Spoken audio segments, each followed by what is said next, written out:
খাগড়াছড়ি জেলা শহরের কোলঘেঁষে আলুটিলা পর্যটন স্পটের কাছাকাছি পরিত্যক্ত পাহাড়ে ৫,০০০ কাজু বাদাম গাছ রোপণ করেছেন সঞ্জয় দেবনাথ।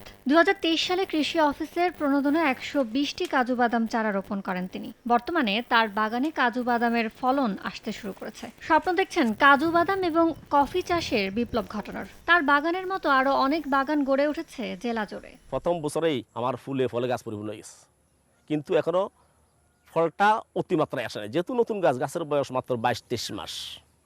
এই বয়সে যে ফল দিচ্ছে আমার এটা দিকে তার মনে আরো আনন্দ। কৃষি বিভাগের তথ্য, দেশের পাহাড়ে ৫ লাখ হেক্টর পতিত পাহাড়ি জমি রয়েছে। এর ৫ ভাগের ১ ভাগ জমিতেও যদি কাজু বাদাম চাষ করা হয় তাহলে বছরে ১ লাখ টন কাজু বাদাম উৎপাদন করা সম্ভব, যার বাজার মূল্য ১,০০০ কোটি টাকা। প্রক্রিয়াজাতের যে সমস্যা আছে সেগুলো নিয়ে বাংলাদেশ কৃষি গবেষণা ইনস্টিটিউট কাজ করছে।